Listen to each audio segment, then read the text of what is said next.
This is the Norris Group's Real Estate Investor Radio Show, the award-winning show dedicated to thought leaders shaping the real estate industry and local experts revealing their insider tips to succeed in an ever-changing real estate market. Hosted by author, investor, and hard money lender, Bruce Norris. The Norris Group proudly presents our 16th annual award-winning event, I Survived Real Estate. Industry experts join Bruce Norris to discuss evolving industry trends, real estate bubbles, inflation, and opportunities emerging for real estate professionals. All proceeds from the event benefit Make-A-Wish and St. Jude Children's Research Hospital. We want to thank our platinum partners, Inland Empire Real Estate Investment Club, San Diego Creative Investors Association, White Feather Investments, Wilson Investment Properties, U-Direct IRA Services, MVT Productions, and Realty 411 Magazine. All right, welcome everybody to the Norris Group Real Estate Radio Show and Podcast. Bruce, can we still call it a radio show if it's not actually on the radio anymore? Or should we just go to podcasts from now on? Yeah, I just say podcast because it was on the radio for a long time. And then it was obviously a lot less expensive to do podcast. And that's what everybody does. So yeah, just a podcast. So here again, we are with our bi-weekly, what the real estate, we're just going to talk about what's in the news in real estate and the economy. We're joined by Craig Evans, CEO of Douglas Brook Homes, Trinity Building and Design, and DBL Capital. And also with us today is, as you've just heard, is Bruce Norris, president of the Norris Group. So let's jump right in. So the first story I want to talk about is from Fox Business. And the headline was, homebuyers are looking to adjustable loans as mortgage rates continue to rise. Our rates went to I think I saw 7.92 this week.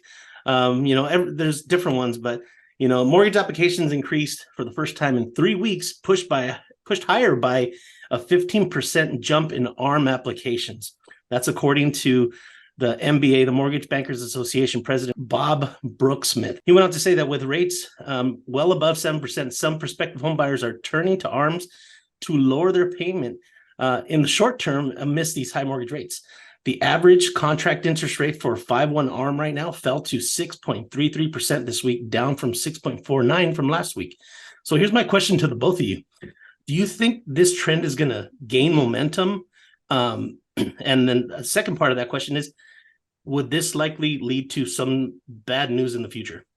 I will say that's an interesting question. So the gaining momentum, I do believe that it is gaining momentum in what's going on. I mean, the economy is seeing a pinch in a lot of points.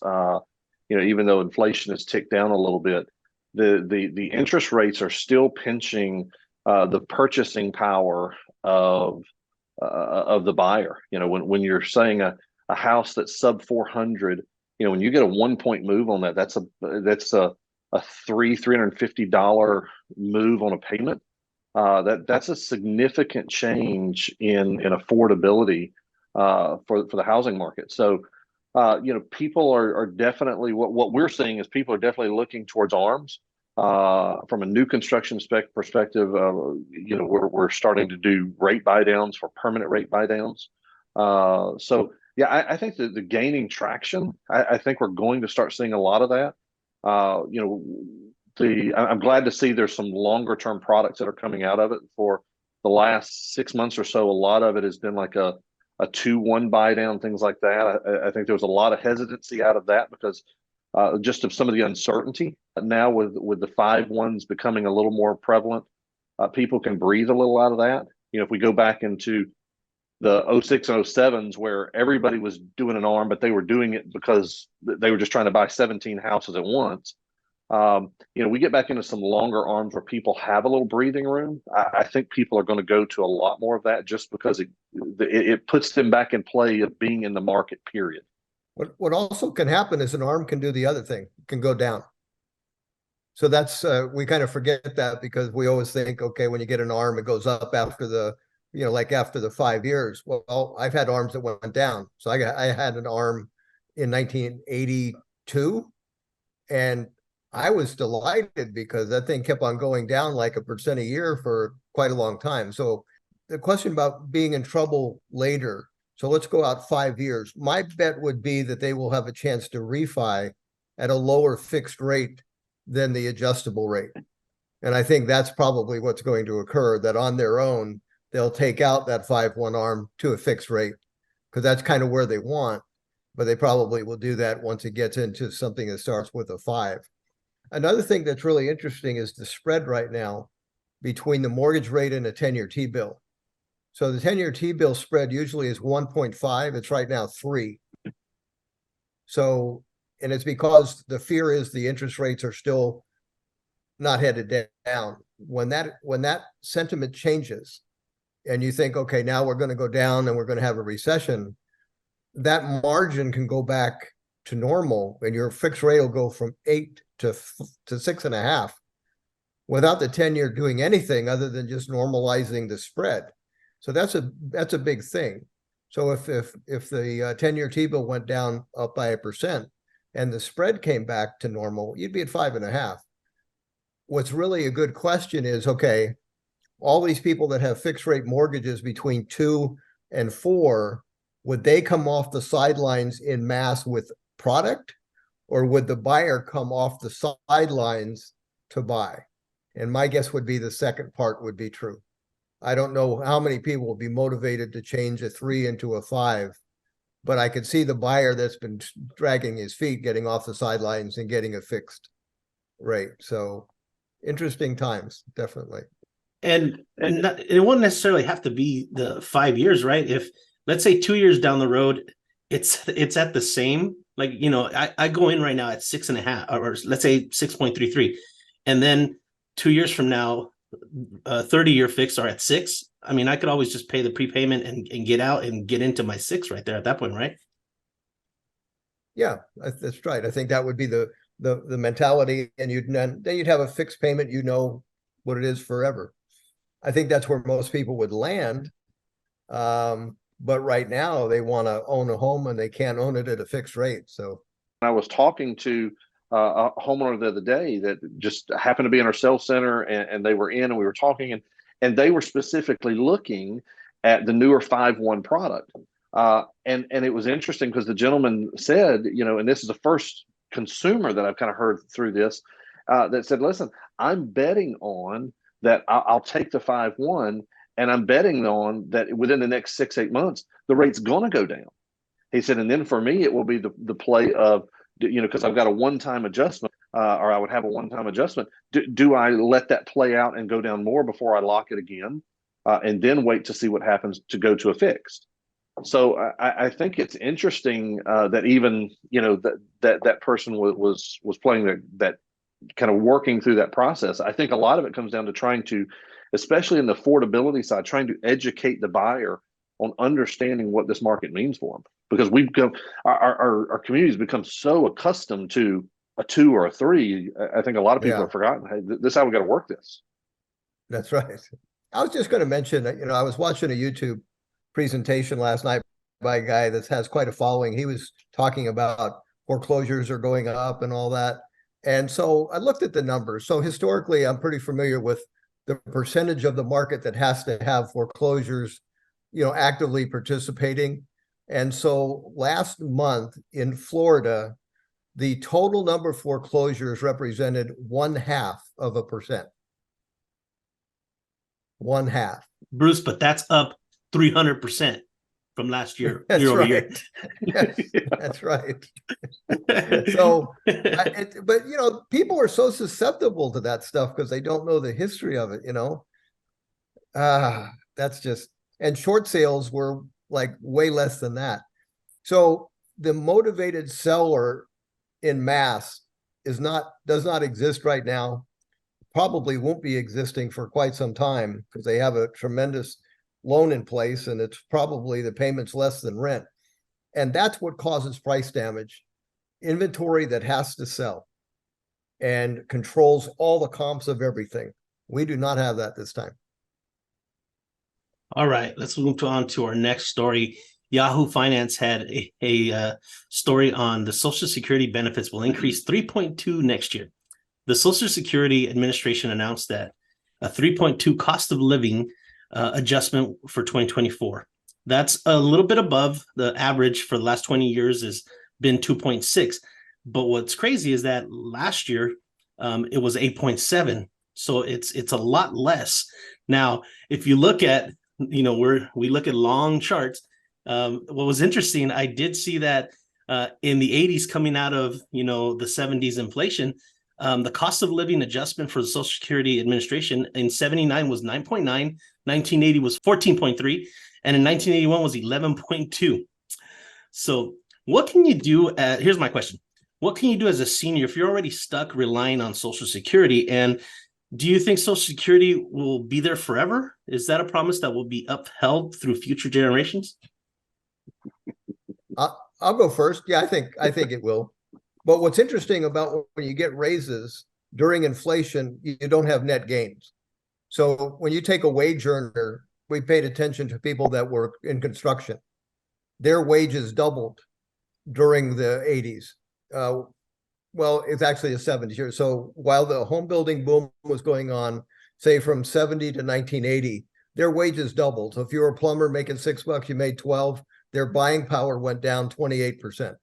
So if a senior got a raise this year at 3% or more, he doesn't have a net gain. He's buying less than he was before. But to your bigger question, yeah, that's a promise that's probably going to stay, but doesn't mean you can't adjust for the future. So Social Security did that, and I think when Ronald Reagan was president, trying to make it more solvent. So, they didn't expect people to live to 90 when they created Social Security. The age at the time was 65, and that was about the living age that you thought you would probably pass away. So it was interesting. Now that we've expanded our life by a couple of decades, we haven't expanded the date you start Social Security, but by a year or two. That whole process, my parents are in that age of where they were available for it. I praise God that they're not on a fixed income and that's not the position that they're in. But my father and I were talking about that about 3 weeks ago. That exact aspect of just seeing that. Listen, okay, yeah, it's showing that there is an increase coming in, but when you take into account what the economy is doing and where we're at as a whole, it's their buying power for someone on a fixed income is actually decreased. So it's a tough process for someone on a fixed income, and that's from that, I would say you got to look at, while there are some that are still in investment modules, things like that, even though they may be small, they want to look at things that are conservative. They want to look at things that are safe. Some CDs, things like that may not be generating much return, but know that, hey, if they've got that little bit of money they can put in a CD, it may not return them much, but it's something that's going to be safe. I think from a process of how does a senior start to protect themselves, I think they've got to look at safety. And it surprised me. I was talking with some friends of my parents, and they're 78 and 80 respectively from the wife and the husband, and they don't have a budget. And it kind of astounded me that, they grew up through that age of coming through and budgets are tight and you got to work through your money. And here was this family that did not have a budget and did not know what they're spending. And I think that's one of the things I would encourage, seniors that are coming through this is just know how to plan and getting with friends, family, people that can guide them through that. I think to your question of, what do they do? It's a different scenario for them. Well, the average monthly benefit is $1,848. And so this cost of living adjustment adds $50 to that. So it's not huge. Bruce, I've heard you talk about like retiring as a homeowner. It makes a world of difference. Can you talk about even just owning a home, how that can be a huge difference for retirees? Well, depending on the state you live in, your property taxes in California are actually pretty well fixed to what you paid for it. In Florida, it can float more, but not having a payment is equal to not having a rent, and also there's no escalation. So, can you imagine being a senior renting? in the last 2 years, your rent could have gone up, what, 40+%? Well, there's no Social Security additional money is going to pay for that. So, ending up being senior that owns something free and clear allows for a life, to be honest with you. All right. This next story I thought was kind of interesting, Bruce. Did you know that the California is going to allow to sell ADUs like condos? So you can under law AB 1033, which was signed into law last week, property owners in participating cities will be able to construct an ADU on their land and sell it separately, following the same rules that apply to condos. As with new condos, homeowners building ADUs must notify their utilities, including water, sewer, gas, electric, creating a separate conveyance of the unit. Now, question: how do you feel this is creating opportunities for homeowners, from lending, from selling, flipping, in your own backyard, and for seniors staying in the ADU? I think it's a nightmare waiting to happen. I really do. Okay, so it's one thing to have a tenant that you've chosen, gone through a process. Okay, you're selling a property, and something could change within a year. They have, we got married, they got 4 kids living in a 1-bedroom, whatever. Any laws against that? Now they have 3 cars instead of 1. Any law against that? No. But you're stuck with them. They don't have to ask you for anything. They own something. They own your garage is now a house behind their house. You can't evict your neighbor. It can be above the garage, right? Yes. I think it's a density nightmare. And okay, so now the ADU that you sold is now in foreclosure. And I just think of that process. I mean, you know what? Why? It's funny, Craig, about this. This is why we're going to this in California, because you can't get a permit to do a tract of homes.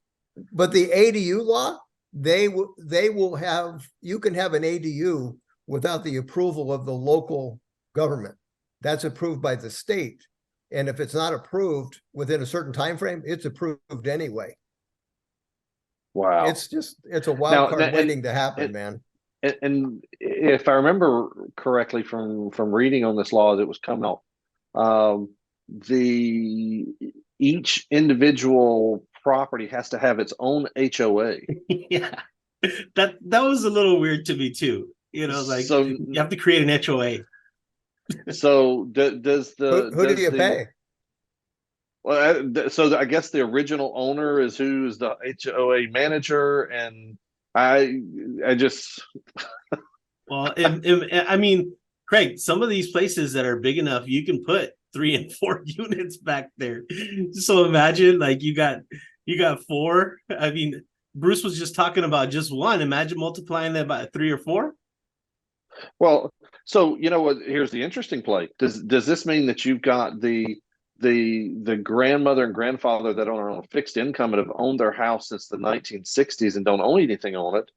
Can they now create an ADU and sell that to create their HOA that it has to be owned by someone in their family? And does that start to help them on a fixed income? I still think it's a disaster waiting to happen, but I guess in the short term, maybe a senior could take advantage of it and help them, through a fixed income status. But I agree. I think it's just a disaster. Bruce, do you let me ask you this, because you were here longer in California, or you've been in California. Is this another one of these things that are just created by lawmakers that truly don't understand the housing market and how it would affect everything else, and they're just seeing, we're just got to fix it? Yeah, I think so.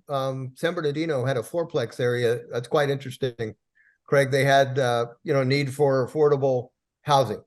And so they built, I wouldn't know, I'll just guess 200 4-plexes in a tight area. Yeah.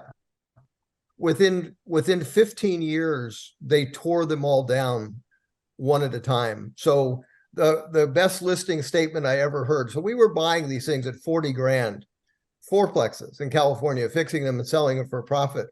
But if you didn't do everything correct, they bulldoze your fourplex while you were under construction of fixing it. No joke. Yeah. Yeah. Yeah. So oh man. it was the craziest thing. So eventually they tore them all down, but during that process, there was plenty of scattered inventory. The best listing comment ever was a lady that I knew listed this fourplex, and her comment was, "Not many on the block like this one," which means that was the only fourplex left on the block. I bought that fourplex, but I had to laugh. I said, "Oh, that was perfect." Oh, that's good. So But that's a well-intended plan that went totally disastrous, and they had to tear down all those fourplexes. And I'm sure they had how many millions of dollars involved in the construction of that, but there's too much density. And so that's what these ADUs are doing, is creating density actually inside the same yard. I mean, wow. Well, from an infrastructure perspective, if you look at, as I'm sitting here thinking about, are they even taking into consideration that, okay, you're going to have to increase water size, you're going to have to increase sewer size to that lot. So now if you put 3 more units on the property, you've got to quadruple your service for water and sewer. And so now, if you do that on the entire street, you're increasing, and there's 10 houses on the street, you've increased your sewage by 40%. The infrastructure was not designed to handle those types of things. And that's a lot of times that's government people just saying, hey, this sounds good to fix a problem, but don't understand what the density can do to an infrastructure. Now, to be fair, there are people doing it right, that, are thoughtful and mindful, that they're not just becoming cram lords and, just creating, bad situations for their neighborhoods. There is places that if done right, can be profitable for the investor and can serve a purpose. So don't want to just skew too much on one way or the other.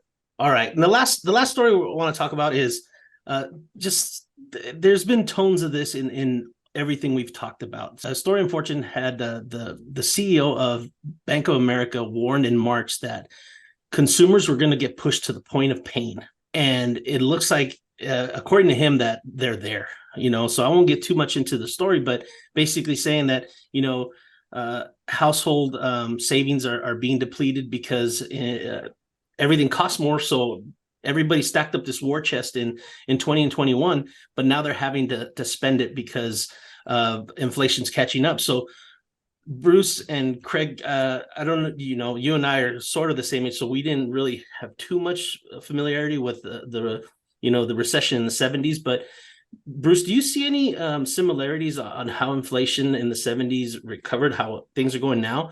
And what is the light at the end of our tunnel, coming out of this one? Well, from my perspective, and I became a homeowner in 1972 and took that journey upwards of price.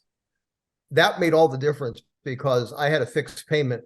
My equity grew. When I sold it, I had another fixed payment. My equity grew. At the end of that little stretch, I owned a home free and clear. Had I rented that same property, my rent probably would have tripled during that time.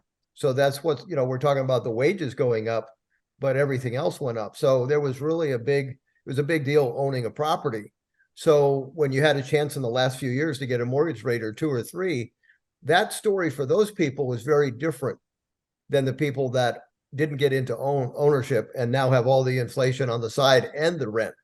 That is definitely going to be a burden for them. That's hard to overcome. I mean, that's why owning a home and getting a fixed rate loan is important. And if you're not in a market, you can't get a fixed rate loan, then get an adjustable one and maybe get to a fixed one as soon as you can. I'm a big fan of free and clear stuff too, because life throws curves. So there'll be a day you'll make your last payment, or a lot of people want to refi it. And I just think owning something free and clear is something about that gives me peace. Craig, you employ, quite a few folks in Florida. Can you talk to this specific topic from their perspective? Are your employees feeling a pinch? Are people asking for more raises than normal? Like how does that land for you?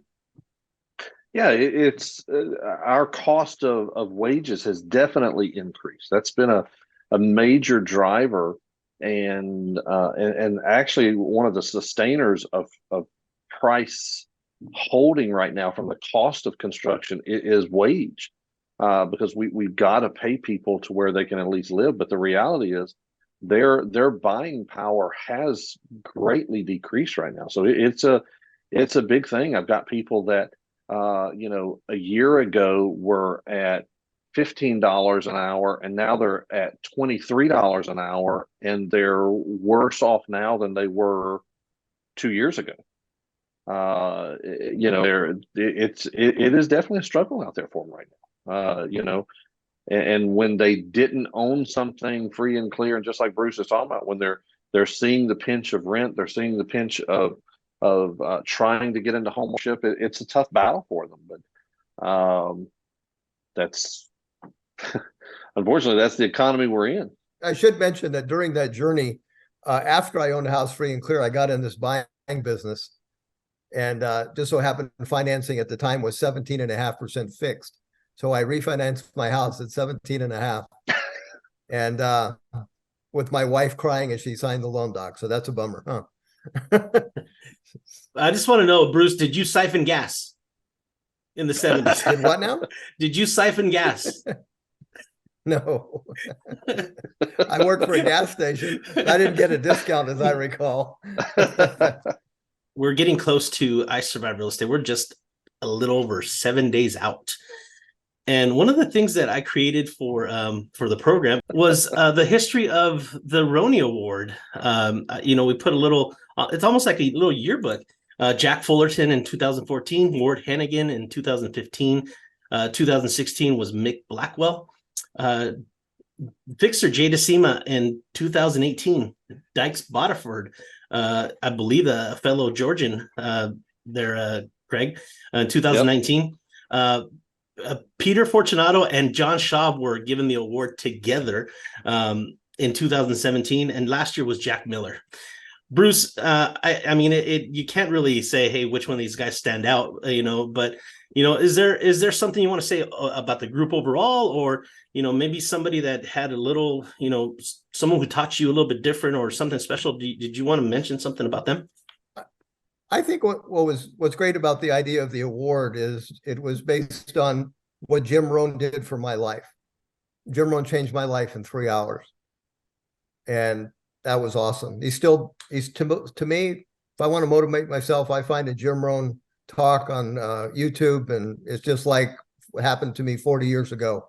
All of those people affected people that way. What was the key to their approach? It was unselfish.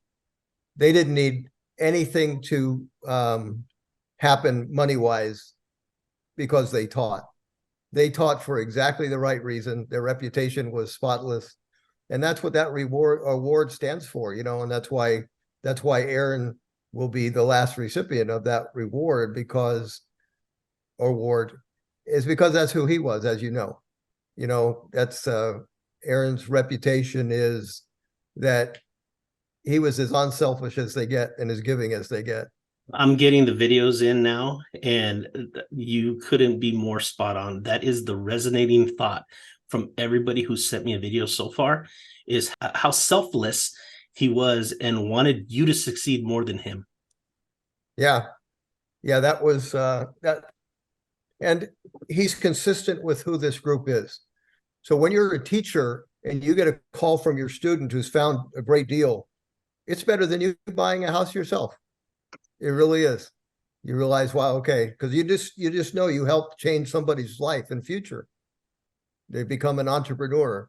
And, for whatever reason that night, Jim Rohn dug that out of me. And 40 some years later, it hasn't gone away.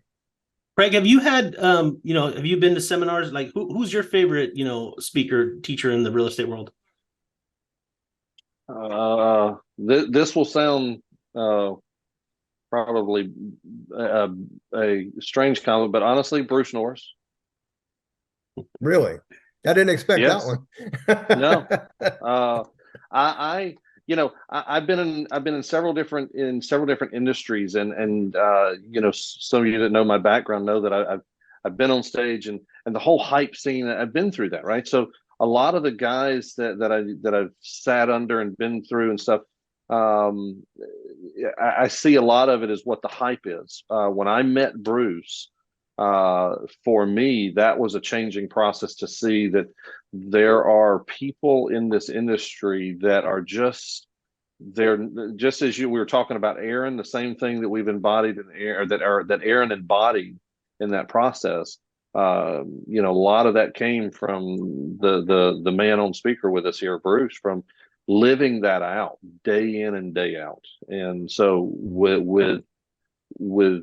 without question, Bruce Norris is the one that I love to hear speak and to talk, because his understanding of the markets and what's going to happen, but yet on top, forget about any of the money. His care of people and seeing people succeed, to me, is very, very inspiring to continue. Because I got a business to grow, right? I have a business to run. I got, like Joey, as you said, I've got, over 100 employees that we've got to take care of, and that we're working as still fairly a small business that I consider to keep growing. But it's a constant reminder every time I talk to Bruce, or Bruce sends me a text message at 9:30 at night or 5 o'clock in the morning about something he's seen. It's not that he's trying to brag. It's not that Bruce is trying to, he just wants to share information with me and make me better. Those are the things that inspire me. That's why I love the man on the screen. I think the takeaway that I've always had from Bruce also is he tells people, like, hey, if you don't agree with me, that's okay. But I'm gonna present the information based on charts, and then if you want to interpret them a different way, please feel free and challenge me, because I've been at plenty of meetings, where somebody thinks they have a little different take, and he loves to bat it back and forth. Not that he gets mad at anybody, but it's really cool to hear a different perspective, and when Bruce, I've heard Bruce say, what, yeah, no, you could be right, that could be the way that you interpret it, might be the right way to do it, so there's no ego involved, and that's what I do love about Bruce too. What I love when those discussions happen is on the other side of the coin is the same intent on getting to the bottom of what is accurate and what is true. So they don't have a theme for their life and they're selling it constantly or something like that. They've looked at the same data, and I started doing this with Sean O'Toole, who's on the panel, by the way. Sean O'Toole and I disagree on some pretty major things, but because I honor his process, I'm able to set aside, like when you listen to somebody you disagree with, all you're thinking about is how am I going to reply? I've learned by dealing with him that I don't do that. I go on the journey with him. Let's see how you looked at these charts and how you landed on this page. Okay, now I may at the end of the day still disagree, but that's a better process for me to go through. Okay, because hey, that could be a better solution, and I'm open to looking at that and going, okay, I haven't taken it from that angle. Now, fortunately, he's done the same with me. So then I'll do my thing. Okay, this is the journey that I took. This is why I landed on this square. We still disagree on a couple of major topics, two of them that are really major: affordability and number of trustee sales, how that affects the market. And he thinks he's absolutely right, and so do I. Yes, that I'm absolutely right. All right, I'll close the show with this one thought. The Roni Awards, there's going to be 9 of them after this year, and just put this in perspective of how many people and how many families were made better because they knew our Roni Award winners. Like, just think about the impact on real estate that these folks had. What's so cool about it too, they knew each other. They knew that's who each other was. Mm-hmm. Yeah, and so that's why you had 3 guys fly from Florida to watch Jack Miller after he get that award. because it was like, yeah, he's one of us, you know? Yeah, the mentor's mentor, right? That was him. Yep. Yep. With that, we'll close this show and we'll see you again in a couple of weeks. Thanks, everybody. Thanks, guys. Okay. All right. We'll see y'all later. See isurvivedrealestate.com for event details, information on all our generous sponsors, and to connect with our speakers. We'd also like to thank our gold sponsors: Chase Leland Photography, Fair Trade Real Estate, Inland Valley Association of Realtors, Keystone CPA, Lavis Tax Wealth Management, NorCal RIA, NSDREI, Pasadena Phoebe, Property Radar, The Outspoken Investor, Tony Alvarez, White House Catering, Windermere Tower Realty, Rick and Leanne Rossiter.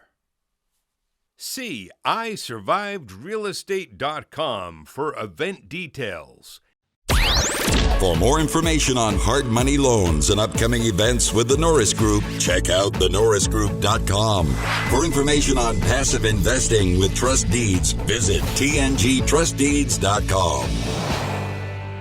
The Norris Group originates and services loans in California and Florida under California DRE License 012-19911, Florida Mortgage Lender License 1577, and NMLS License 1623669. For more information on hard money lending, go to thenorrisgroup.com and click the Hard Money tab.